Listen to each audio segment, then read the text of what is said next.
Addeessa samii gubbaa ifa biiftuu mul'atu ta'ee ifee jiraatam kan dhugaadhaaf dubbatu. Barbaadan faana haqaa falmataan sabaaf kufa ulee dhaloota ta'ee seenaa isaatu itti tufa.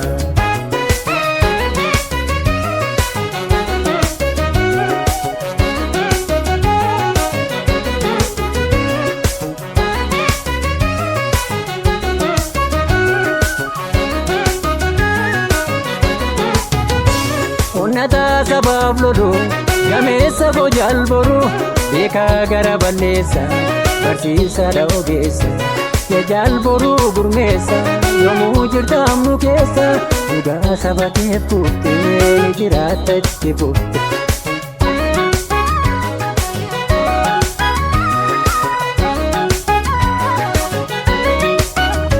Dhugaa kedhacheen golgee hin hambisu faana kee biyyeen noksee kayyoo kees tokkollee galma nankisu dhiiga keessa dunnoksee. Imaltuu faana goota taatee muurii malee agarsiiftuu dhaloota teessisaa kayyoo kalee. Wareegama gaariidhaan lubbuu laattee goonni biyya isaaf kufaa. Imaana jabaa dhalootatti laattee kaayyoon beesetti fufa. Si'eessa urjii lolaa yafa keenya jaallanii dubbattu sirraa tola beekaan afaan aannanii. Osoo hin jiraanne ofii jiruu gaarii kan dhugaa bobbaatanii gootoowwan kaleef jaallanarraa saba wabii taatanii. Kan keessan oolmaa lubbuu qaalii dhaloonni hin irraanfatu kaayyoon keessan gonfatee milkii ga'ee akka faachii dhaabbatu.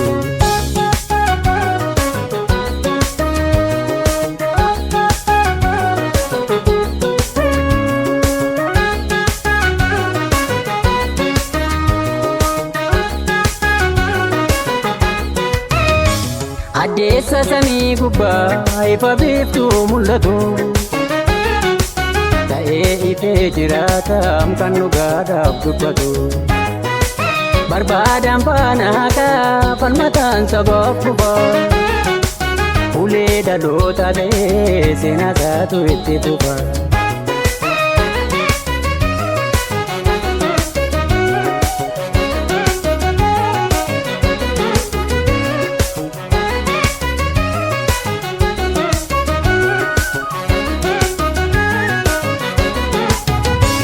Jabaa sanyiinsa oru si yaadanna jalboru dhugaan kee mucucaatu seenaa kee lammiin nyaatu sinin duunarraa boru seenaatu si yaadata. Oromoon nufaa darbaa maqaa keessan yaadata.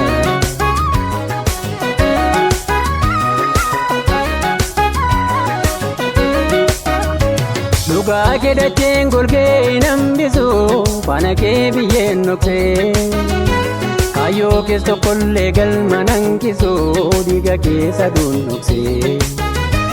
Imaltuu faana goota taatee muurii malee agarsiiftuu dhaloota teessisaa kayyoo kalee. Wareegama gaariidhaan lubbuu laattee goonni biyya isaaf kufaa. Imaana jabaa dhalootatti laattee kaayyoon keessatti fufa.